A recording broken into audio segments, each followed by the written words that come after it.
Assalamu alaikum dear students.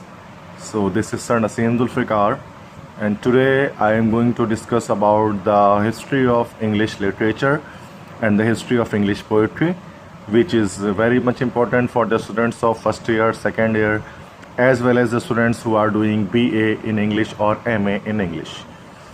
तो आज का लेक्चर काफ़ी ज़्यादा इन्फॉर्मेटिव होने वाला है क्योंकि आज मैं इंग्लिश लिटरेचर की कंप्लीट जो है वो हिस्ट्री बयान करने वाला हूँ। काफ़ी सारे स्टूडेंट्स पूछते हैं इस हवाले से डिफरेंट पोइट्स की बायोग्राफी के बारे में, उनके एजेस के बारे में। इंग्लिश में MCQs भी आ रहे होते हैं। इस तरह से जो टीचर्स आगे जाकर लेक्चरशिप के लिए अप्लाई करना चाहते हैं SPSC के लिए, तो उनके लिए भी काफ़ी ज़्यादा फ्रूटफुल होने वाला है आज का लेक्चर। तो इंग्लिश की हिस्ट्री की बात की जाए तो आपको पता है कि इंग्लिश जो है वो एक ऐसी ज़बान है जो कि इंग्लैंड में बोली जाती थी। तो इंग्लिश आया ही इंग्लैंड से है असल में, ठीक है। तो इंग्लैंड में किस तरह से स्टार्टिंग हुई इस लैंग्वेज की, इसके बारे में डिस्कस कर रहे हैं। तो उसके बाद हम डिफरेंट एराज और different ages of English literature पर भी डिस्कस करेंगे। तो स्टार्टिंग ये जो होती है ये होती है ब्रिटॉन्स या केल्ट्स से। ब्रिटॉन्स या केल्ट्स कौन थे? They are the oldest inhabitants of England and they spoke Celtic languages. Britons या केल्ट्स ये असल में सबसे पुराने बाशिंदे थे इंग्लिस्तान के, इंग्लैंड के। और ये कौन सी ज़बान बोला करते थे? ये केल्टिक लैंग्वेज को बोला करते थे, केल्टिक ज़बान बोला करते थे, ठीक है। तो ये इंग्लिश नहीं बोला करते थे। इंग्लिश से एक डिफरेंट एक लैंग्वेज जो है केल्टिक लैंग्वेज, वो ये कहा करते थे, ये बोला करते थे, ठीक है। तो क्या हुआ फिर कि आखिरकार इन केल्टिक पीपल पर या इन ब्रिटॉन्स पर रोमन्स ने हमला किया, रोमन्स ने इन पर इन्वेड किया और रोमन्स इस तरह से काबिज़ हो गए पूरे के पूरे, कह लें कि इस पूरे इंग्लैंड के अंदर। और 55 AD में उनकी इन्वेजन हुई और 450 AD तक रोमन्स जो है वो रहे वहीं पर, मतलब इंग्लैंड में ही वो रहे। तो रोमन्स की अपनी एक ज़बान थी जिसको हम लैटिन लैंग्वेज कहते हैं, लातीनी ज़बान कहते हैं, जो कि वहाँ पर उस वक्त कायम हो गई इंग्लैंड के अंदर, उनकी लैटिन लैंग्वेज। लेकिन जब रोम पर विस्कॉथ का जब हमला हुआ तो बहुत सारे रोमन्स इंग्लैंड छोड़कर जो है वो वापस रोम चले गए। तो इससे क्या हुआ कि डिफरेंट और ट्राइब्स थे जिनको मौका मिला इंग्लैंड में इन्वेजन करने का, इंग्लैंड पर हमला करने का। तो उनमें से दो जर्मेनिक ट्राइब्स थे, एंजल्स और सैक्सन्स। तो एंजल्स और सैक्सन्स ने क्या किया, ये दो जर्मेनिक ट्राइब्स थे। जर्मेनिया उस वक्त एक इलाका था, काफ़ी जर्मनी से काफ़ी बड़ा था जर्मेनिया। तो उस पर काफ़ी सारे ट्राइब्स ऐसे थे, उनमें से दो थे एंजल्स और सैक्सन्स। इन्होंने क्या किया, इन्वेड किया इंग्लैंड को 450 AD में और 450 AD में उन्होंने हमला किया वहाँ पर। और एंजल्स और सैक्सन्स दोनों के वहाँ पर रहने की वजह से एक ख़ास ज़बान वजूद में आ गई वहाँ पर, जिसको हम एंग्लो सैक्सन इंग्लिश कहते हैं या फिर जिसको ओल्ड इंग्लिश कहा जाता है, ठीक है। तो एंग्लो सैक्सन इंग्लिश या ओल्ड इंग्लिश 450 AD में समझ जाएंगे वहाँ पर बनी और 1066 AD तक वो वहाँ पर रही ज़बान। और इस दौरान इंग्लिश के पहला नॉवेल इंग्लिश का लिखा गया जिसका नाम था बियोवुल्फ। तो बियोवुल्फ जो था वो एनोनिमस राइटर ने लिखा था और it was the first English novel which was written during Anglo Saxon era. तो ये 450 से 1066 के दौरान लिखा गया इसको। देन उसके बाद एंग्लो सैक्सन के बाद इंग्लिश जो आई, नेक्स्ट जो एरा आया दैट इज़ मिडिल इंग्लिश, दरमियाने दौर की इंग्लिश। ये मिडिल इंग्लिश जो थी ये 1066 से स्टार्ट होती है और 1500 AD तक लगभग जो है वो 450 साल तक जो है वो चलती है। अब किस तरह से Anglo Saxon English middle English में कन्वर्ट हुई, तो 1066 में एक फ्रांस का एक एम्परर था, फ्रेंच एक एम्परर था नॉर्मेंडी से। तो फ्रांस का एक शहर था नॉर्मेंडी, तो वहाँ पर जो लोग रहते थे उनको नॉर्मन्स कहा जाता था। नॉर्मन्स वाले एक्चुअली फ्रेंच ही थे वो। तो नॉर्मन्स में से उनका एक फातेह था, विलियम द कंकरर उसका नाम था। तो विलियम द कंकरर ने उसने इन्वेड किया इंग्लैंड को, उसने इंग्लैंड पर हमला किया। और उस वक्त जो है वो सैक्सन बादशाह या सैक्सन ट्राइब का, चूँकि मैंने बताया था इससे पहले आपको एंजल्स और सैक्सन्स ये दोनों हुकूमत किया करते थे इंग्लैंड में। तो उस वक्त सैक्सन एक बादशाह था जिसका नाम था हेरोल्ड। तो हेरोल्ड को विलियम द कंकरर ने उसको हरा दिया बैटल ऑफ हास्टिंग में, हास्टिंग की लड़ाई में। तो ये लड़ाई बैटल ऑफ हास्टिंग कहलाती है जिसमें फ्रांस ने इंग्लैंड के साथ जो है वो जंग की थी और फ्रांस का कंकरर था विलियम। और जो उस वक्त इंग्लैंड में जो कंकरर था, इंग्लैंड में जो बादशाह था वो सैक्सन ट्राइब का था जिसका नाम था हेरोल्ड। और हेरोल्ड को शिकस्त होती है बैटल ऑफ हास्टिंग में। और फ्रेंच इस तरह से काबिज़ हो जाते हैं इंग्लैंड के अंदर 1066 AD में। और फिर क्या होता है कि फिर French became the language of government for 3 centuries. फिर फ्रेंच लैंग्वेज को वहाँ की गवर्नमेंट की पार्लियामेंट की ज़बान बना दिया जाता है और वहाँ की जो इलीट की लैंग्वेज होती है वो फ्रेंच होती है और 3 सदियों तक 300 सालों तक वो फ्रेंच रहती है वहाँ पर ज़बान। लेकिन जो कॉमन पीपल थे कंटिन्यू टू स्पीक इंग्लिश, के वो जो इंग्लिश थे एंग्लो सेक्सन इंग्लिश, वो कॉमन पीपल वो बोलते रहे। लेकिन उन कॉमन पीपल की एंग्लो सेक्सन इंग्लिश में फ्रेंच के वर्ड्स भी शामिल होना शुरू हो गए और एंग्लो सेक्सन इंग्लिश में जब फ्रेंच के वर्ड्स आने शुरू हो गए तो फिर वो बन गया आपके पास मिडिल इंग्लिश। तो मिडिल इंग्लिश असल में फिर क्या चीज़ है, आप सिंपल समझ लें कि एंग्लो सेक्सन के साथ फ्रेंच के वर्ड्स जब आ जाए तो दैट इज़ मिडिल इंग्लिश जिसको हम कहते हैं। तो और इस दौरान फिर क्या हुआ कि कुछ बड़े हमारे पास जो है वो ऑथर्स भी आए। उनमें से एक थे जियोफ्री चौसर, जो उसके मोस्ट प्रोमिनेंट राइटर थे मिडिल इंग्लिश के। जियोफ्री चौसर 1314 में पैदा हुआ है, 1400 में इनकी जो है वफ़ात होती है। और जियोफ्री चौसर ने ही लिखा था, इनका सबसे मशहूर इनकी जो नज़म थी that was called Canterbury Tales. तो कैंटरबरी टेल्स उन्होंने लिखा था और चौसर को ही जाना जाता है फादर ऑफ इंग्लिश पोइट्री के लिहाज से। और आपसे कहा जाए कि who is the father of English poetry, so Geoffrey Chaucer is the father of English poetry जिसने कैंटरबरी टेल्स को लिखा है।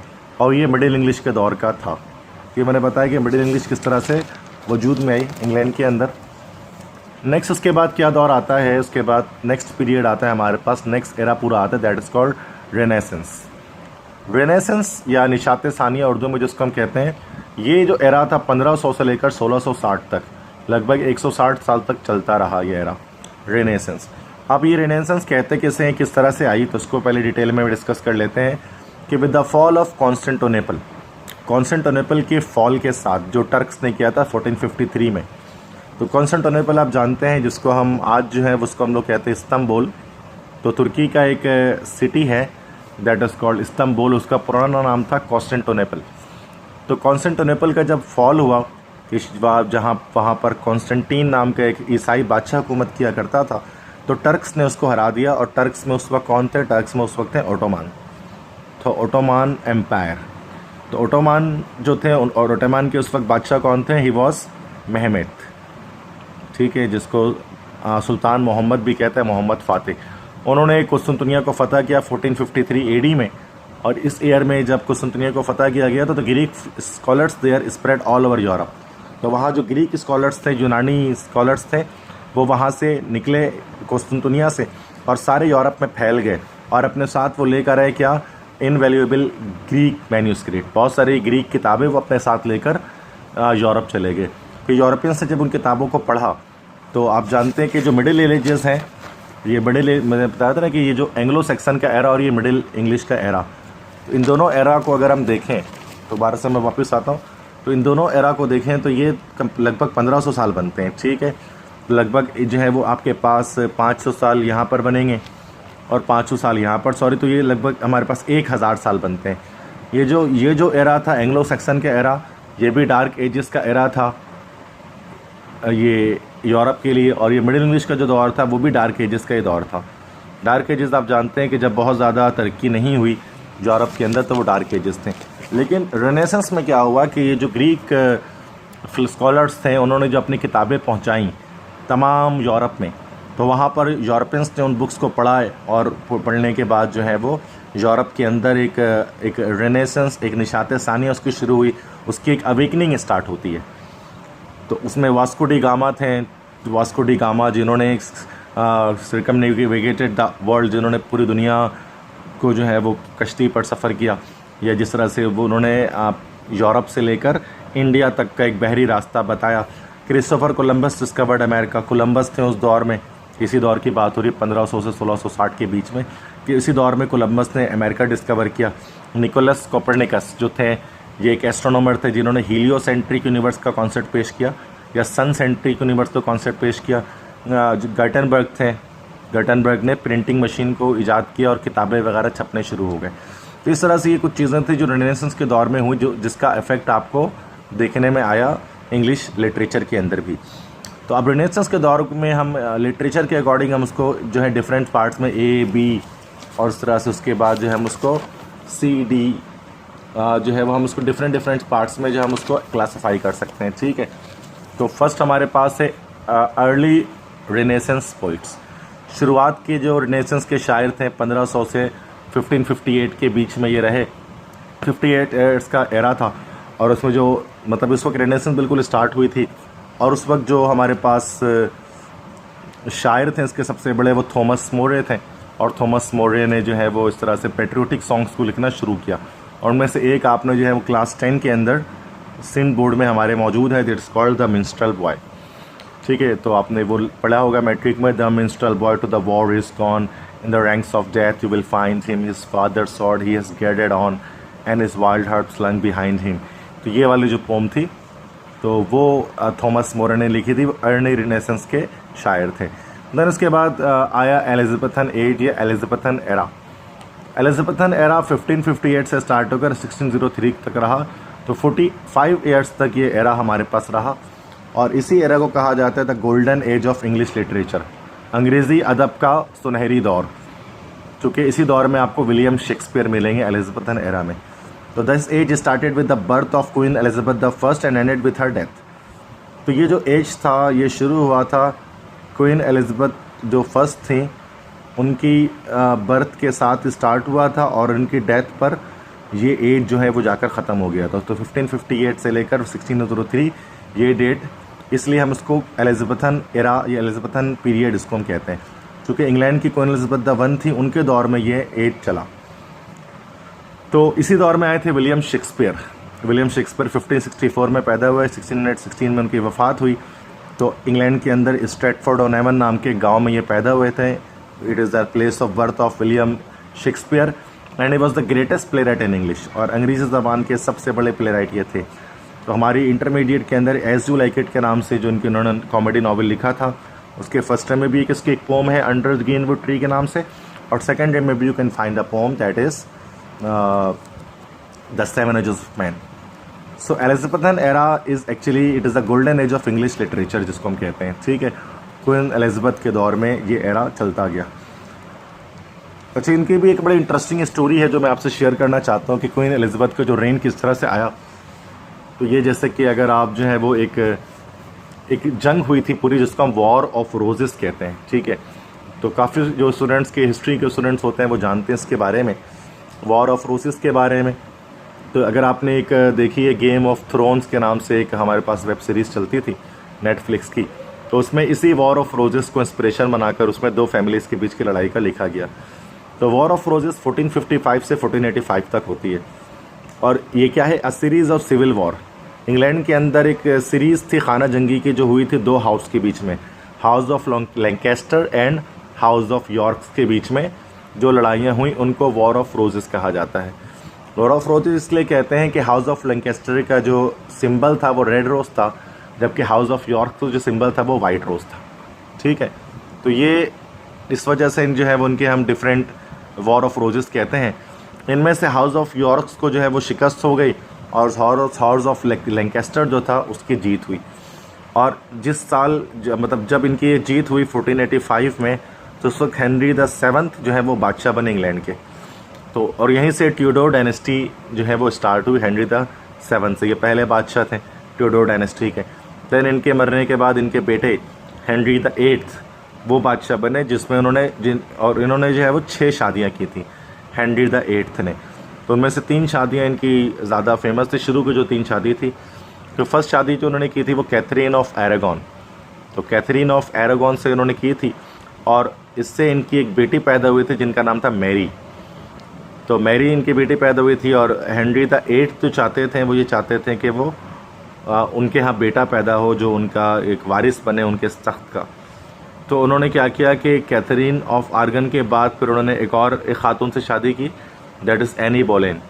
एनी बोलेन से उन्होंने शादी की, सेकंड ये मैरिज इनकी थी और इससे एलिज़ाबेथ द फर्स्ट जो है वो पैदा हुई।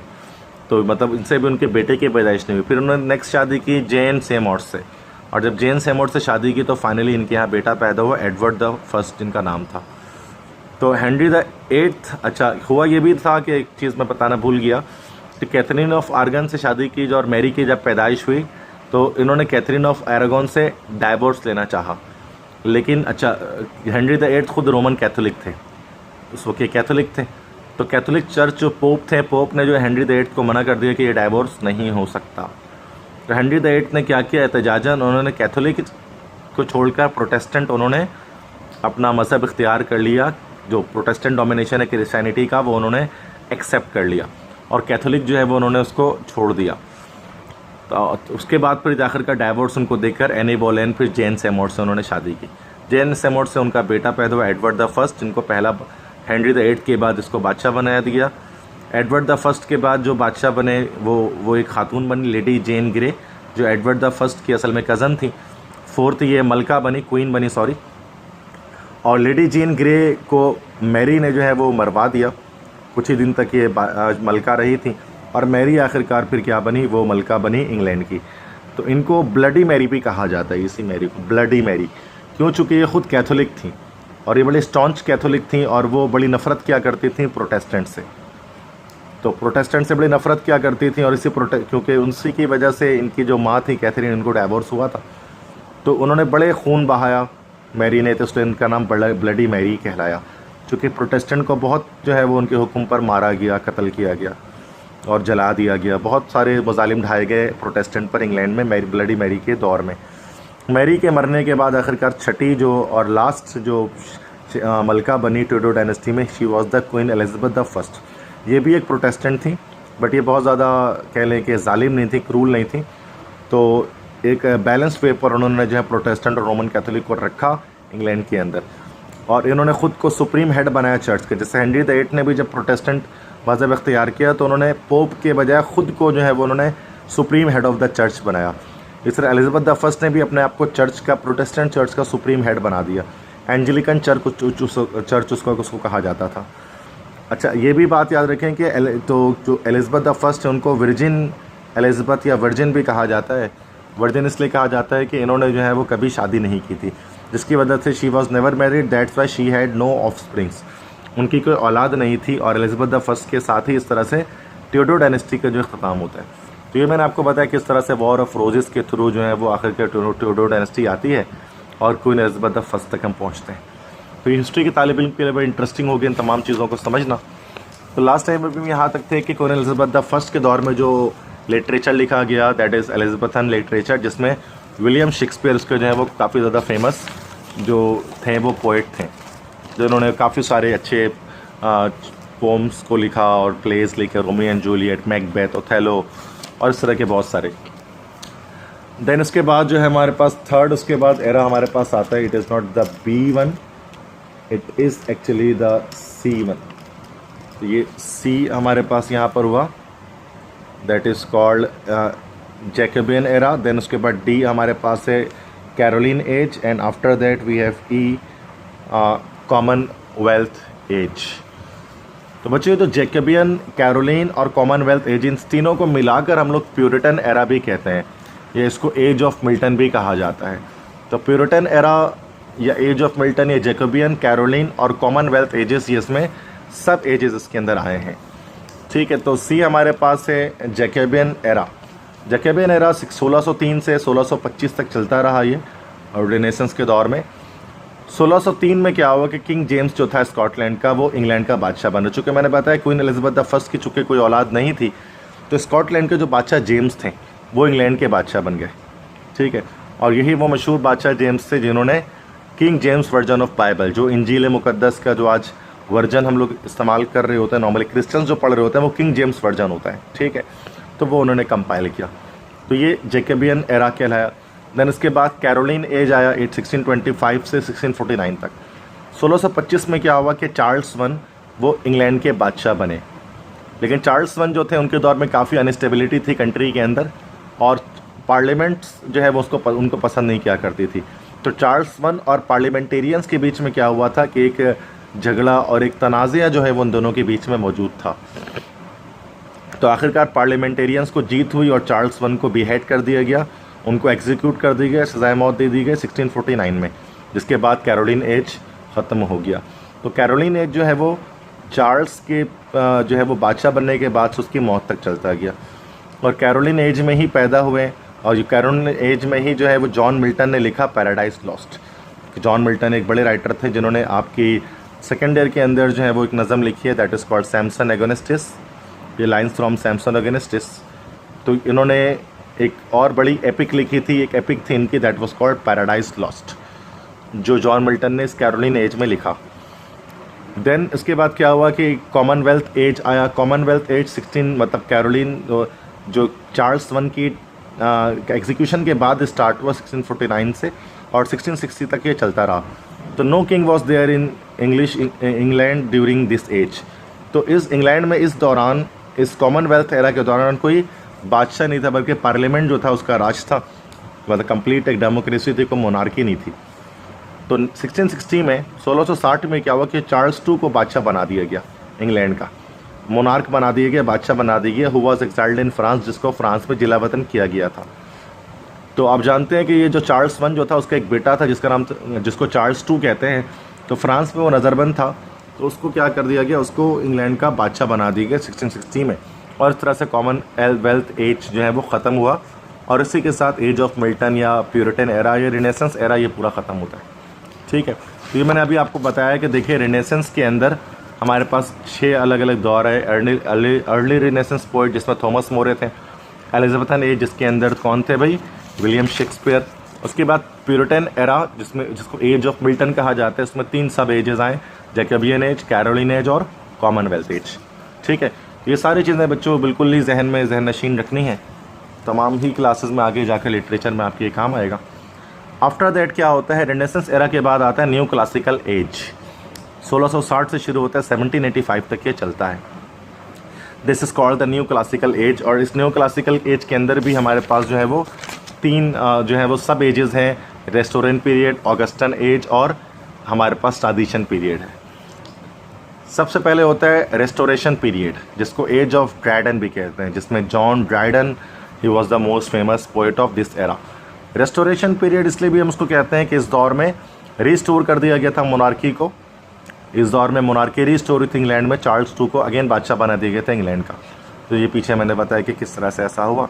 1660 से 1700 तक ये लगभग 40 साल तक ये एरा चला, रिस्टोरेशन पीरियड चला। और जॉन ड्राइडन इस वक्त सबसे फेमस पोइट थे, इस एरा के राइटर थे। देन उसके बाद आया ऑगस्टन एरा या ऑगस्टन एज, 1700 से 1745। तो 45 ईयर्स का ये एरा था।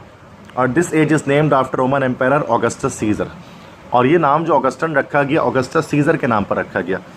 अच्छा, ऑगस्टस सीजर जो थे वो तो काफ़ी पहले, मतलब इस एरा से वो तो बिफोर क्राइस्ट के दौर में, मतलब कि ईसा अलैहिस्सलाम से भी पहले के दौर के जो है वो रोमन कह लें कि एम्पायर थे, मतलब काफ़ी ज़्यादा पुराने ज़माने के एम्पायर थे। ये दौर 1745 के दौर में तो ऑगस्टन एरा नहीं था, रोमन एम्पायर के दौर में थे।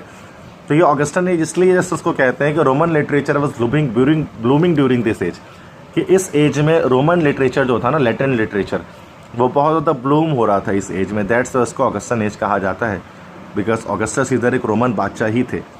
तो ये थोड़ा सा इसमें, चूँकि ये तो बहुत सारे स्टूडेंट्स ये समझते हैं कि ऑगस्ट नाम का या ऑगस्टस नाम का कोई बादशाह इंग्लैंड में होगा जिसकी वजह से ऑगस्टन एज नाम है, जैसे एलिजाबेथन एरा हमने नाम रखा, तो ऐसा कुछ भी नहीं है। Augustan age just Augustus Caesar के नाम पर रखा गया बिकॉज रोमन लिटरेचर इस दौर में फल फूल रहा था, ब्लूम कर रहा था। वरना इस दौर में जो बादशाह थे, किंग जॉर्ज जो थे, वो इंग्लैंड में उस वक्त हुकूमत किया करते थे जिस वक्त की बात हो रही है। और इस ऑगस्टन एज के सबसे बड़े शायर थे Alexander Pope, and was the most famous poet of this age, जिन्होंने lines from an essay on man लिखी है, जो आपकी सेकेंडरी की बुक में मौजूद है, अलेक्जेंडर पोप। इसके अलावा एक राइटर भी थे, नॉवलिस्ट भी थे, जोनाथन स्विफ्ट, आपने इनका नाम सुना होगा, जोनाथन स्विफ्ट, जिन्होंने गलिवर्स ट्रैवल, जो लिलीपुटन नॉवलिस्ट थे ये, तो गलिवर्स ट्रैवल के नाम से उन्होंने जो है वो एक नॉवल लिखा था जिसमें गलिवर नाम के एक ट्रैवलर था, एक बोनो के देश में जाकर वो फंस गया था। तो he was stuck in the land of dwarfs, so that was Jonathan Swift. तो जोनाथन स्विफ्ट और Alexander Pope, they both belong to Augustan age. Then आया एज ऑफ सेंसिबिलिटी या ट्रांजिशन पीरियड, 1745 से 1785 तक चला। इसको एज ऑफ सेंसिबिलिटी इसलिए कहते हैं कि इस दौर में जो है वो लव और कह लें कि ब्यूटी के बारे में लिखा जाना स्टार्ट किया गया। ये ट्रांजिशन पीरियड इसलिए कहलाता है कि न्यू क्लासिकल एरा और रोमांटिक एरा के बिल्कुल बीच में ये एरा मौजूद था कहीं, मतलब एक ट्रांजिशन थी कि ये न्यू क्लासिकल एज जो है बच्चों वो रोमांटिक एज में ट्रांसफ़र होने जा रही थी, तो वो ट्रांजिशन पीरियड कहलाते हैं इंग्लिश लिटरेचर के अंदर। इसमें 2 शायर इसके बड़े मशहूर हैं। वन इज़ थॉमस ग्रे, जिन्होंने सेकेंडरी में जिनकी एक नज़म है an elegy written in country side churchyard, जबकि सेकंड है ओलिवर गोल्ड स्मिथ, जिन्होंने लाइन्स डिजर्टेड वैलेज के नाम से एक पोम लिखी है। तो ये ट्रांजिशन पीरियड कहलाता है। ट्रांजिशन पीरियड के फ़ौरन बाद 1785 के फ़ौरन बाद अगर आप देखें तो शुरू हो जाता है हमारे पास द रोमांटिक एज या रोमांटिक एरा, रोमानवी दौर। 1785 से 1832 तक ये चलता है। लेकिन ये एज कुछ लोग 1785 से कहते हैं स्टार्ट हुआ रोमांटिक एज, और कुछ लोग कहते हैं 1798 से स्टार्ट हुआ, क्योंकि 1798 में ही जो है वो पब्लिश हुई थी the very very famous lyrical ballads. Lyrical ballads is actually a collection of ballads which were composed by 2 lake poets. 2 lake poets थे, जो लेक पोइट्स 2, जिनके में से एक का नाम था विलियम वर्ड्सवर्थ और दूसरे का नाम था सैमुअल टेलर कोलेरिज। तो कोलेरिज और विलियम वर्ड्सवर्थ इन दोनों ने मिलकर लिरिकल बैलेट्स लिखे थे, और जहाँ से रोमांटिक एरा की स्टार्टिंग होती थी, और 1798 में जाकर ये पब्लिश हुई थी लिरिकल बैलेट्स। तो इसी लिरिकल बैलेट्स के अंदर लूसी ग्रे और डैफोडिल्स, वो आप 9 क्लास में डैफोडिल्स पढ़ा होगा, फर्स्ट टाइम में लूसी ग्रे पढ़ा होगा, ये दोनों बैलेट्स हैं जो कि इसी कलेक्शन लिरिकल बैलेट्स से लिए गए हैं, विलियम वर्ड्सवर्थ के लिखे हैं ये। और रोमांटिक पोइट्स आप जानते हैं बात करते हैं eternal nature of beauty and love, के मोहब्बत और ख़ूबसूरती के दायमी जज्बात के बारे में ये बात कर रहे होते हैं। विलियम वर्ड्सवर्थ इस दौर के पोइट लॉरेट थे। पोइट लॉरेट किसे कहते हैं? किसी भी दौर का सबसे बड़ा शायर। तो रोमांटिक एरा के जो पोइट लॉरेट थे वो विलियम वर्ड्सवर्थ थे इस एज के। उनको पोइट ऑफ नेचर भी कहा जाता है, चूँकि वो कुदरत की चीज़ों के बारे में काफ़ी लिखा करते थे। और ये पैदा कहाँ हुए थे? लेक डिस्ट्रिक्ट में, कोकरमाउथ, इंग्लैंड के अंदर कोकरमाउथ का शहर था, उसमें लेक डिस्ट्रिक्ट नाम के गाँव में वो पैदा हुए थे। दैट्स वन को लेक पोइट भी कहा जाता है। जबकि दूसरे फेमस पोइट्स आप जानते हैं कि जो ग्रेट रोमांटिक्स थे इसके अलावा भी जो इसी दौर के थे, हमने जॉन कीट्स थे जिन्होंने लाइन्स फ्रॉम इंडीमियन लिखी है सेकेंडरी में, लॉर्ड बायरोन थे, और पर्सी बायशे शैली थे जिन्होंने music and soft voices die लिखी है सेकेंड ईयर में। तो ये बच्चों हमारे पास था दैट इज़ रोमांटिक एज, जिसमें लव और ब्यूटी के बारे में लिखा गया, खूबसूरती के बारे में, मोहब्बत के बारे में। देन हमारे पास जो एरा आता है that is called Victorian age. Romantic era के बाद है विक्टोरियन एज। 1832 से 1901 तक ये चलता रहा, और लगभग 63 ईयर्स 63 साल तक ये एरा हमारे पास रहा। ये काफ़ी लॉन्ग टाइम तक ये एरा चला। तो this age continued during the reign of Queen Victoria of England. क्यों मलका विक्टोरिया उस वक्त राज किया करते थे इंग्लैंड पर, उसी के नाम पर ये विक्टोरियन एज रखा गया। और इसके जो पोएट लॉरेट थे, सबसे बड़े शायर थे इस दौर के, वो थे लॉर्ड एल्फ्रेड टेनिसन, जिन्होंने यूलिसिस के नाम से एक पोम सेकेंड ईयर में इंग्लिश में कंपोज किया, सीन बोर्ड में आपने देखा होगा। इसके अलावा भी उन्होंने जो है वो ओडीएसएस, यूलिसिस, काफ़ी अच्छे अच्छे पोम लिखी हैं, लॉर्ड एल्फ्रेड टेनिसन। उन्हीं के दौर में एक और शायर भी थे, फर्स्ट टाइम में आपने उनको पढ़ा है, रॉबर्ट ब्राउनिंग, जो विक्टोरियन पोइट थे, और उन्होंने इंसिडेंट ऑफ फ्रेंच कैंप लिखा है, और ये भी इसी विक्टोरियन एज से बिलोंग करते थे। विक्टोरियन एज के बाद 1901 के बाद नेक्स्ट हमारे पास एज आता है मॉडर्न एज। मॉडर्न एज 1901 से लेकर 1945 तक चलता रहा। ये जदीद दौर के जितने भी राइटर्स थे वो यहाँ मॉडर्न एज के अंदर आए हैं। इनमें से जॉर्ज बर्नार्ड शॉ हैं, नाम सुना होगा आपने। गुलाम अली एलाना हैं जो पाकिस्तान के शायर हैं, जिन्होंने फर्स्ट ईयर में जिनकी एक पोम है आई हेड रीच डोर स्टेप, और सेकेंड ईयर में कौन सी है? The lost star. ये हैं जॉन गैल्सवर्थ हैं, ब्रिटिश नॉवलिस्ट हैं ये, जिन्होंने द सिल्वर बॉक्स लिखी है। ये नॉवलिस्ट हैं। रुडयार्ड किपलिंग है, नाम इनका आपने सुना होगा। रुडयार्ड किपलिंग ने द जंगल बुक लिखा है, ठीक है। तो ये मॉडर्न एज के शायर थे। 1945 तक मॉडर्न एज चलता रहा, और 1945 से लेकर अब तक जो एज चल रहा है जिसको हम लोग कहते हैं post modern as. Post modern as के अंदर तो जाहिर सी बात है कि जितने भी आज के दौर में जितने भी राइटर्स हैं they all belong to post modern age. So students, अगर हम इसको सम अप करें तो आज हमने काफ़ी सारी इन्फॉर्मेशन मैंने आपको आज प्रोवाइड की है कि किस तरह से इंग्लिश पोइट्री स्टार्टिंग हुई। एंग्लो सेक्सन एरा बताया मैंने आपको, मिडिल इंग्लिश का एरा मैंने आपको बताया, फिर मैंने आपको बताया रेनेसेंस के दौर में क्या कुछ हुआ। रेनेसेंस में early Renaissance poets, Elizabethan age बताया, फिर उसके बाद मैंने आपको बताया Jacobean age, Caroline age, Commonwealth age. Next उसके बाद न्यू क्लासिकल एज पे हम शिफ्ट हुए हैं। उसके अंदर फिर 3 एजेस थे, रिस्टोरियन पीरियड, ऑगस्टन एज, और उसके बाद transition period, then romantic era हमारे पास आया, देन विक्टोरियन एज आया, और विक्टोरियन एज के बाद आखिरकार मॉडर्न एज आया, पोस्ट मॉडर्न एज आया, ठीक है। सो आई थिंक कि काफ़ी सारी चीज़ें यहाँ पर हमने यहाँ पर डिस्कस की हैं। तो अगर आपको ये लेक्चर मेरा पसंद आया इंग्लिश लिटरेचर की हिस्ट्री पर, तो आप लाजमी मेरे इस लेक्चर को लाइक करें और चैनल को सब्सक्राइब करें और अपने फ्रेंड्स के साथ ज़्यादा से ज़्यादा शेयर करें। ये जो मेरे लेक्चर है, मैंने फिर बताया कि क्लास फर्स्ट ईयर के लिए, क्लास सेकंड ईयर के लिए, साथ में बीए के लिए अगर आप प्रिपेयर कर रहे हैं, एमए के प्रिपेयर कर रहे हैं, या एसपीएससी के लिए प्रिपेयर कर रहे हैं आप, मतलब फॉर इंग्लिश लेक्चरर, और you are preparing for CSS exams, इन सब के लिए अगर आपने इंग्लिश को एज सब्जेक्ट चूज़ किया है तो it will be very much beneficent for you. ठीक है, तो बाकी कोई और इशू आपको है तो आप जो है वो कमेंट सेक्शन में आस्क कर सकते हैं। इंशाल्लाह अगले लेक्चर में दोबारा मुलाकात होगी। तब तक के लिए अपना ख्याल रखिएगा। अपने टीचर सर नसीम जुल्फ़िकार को इजाज़त दें। अल्लाह हाफ़िज़।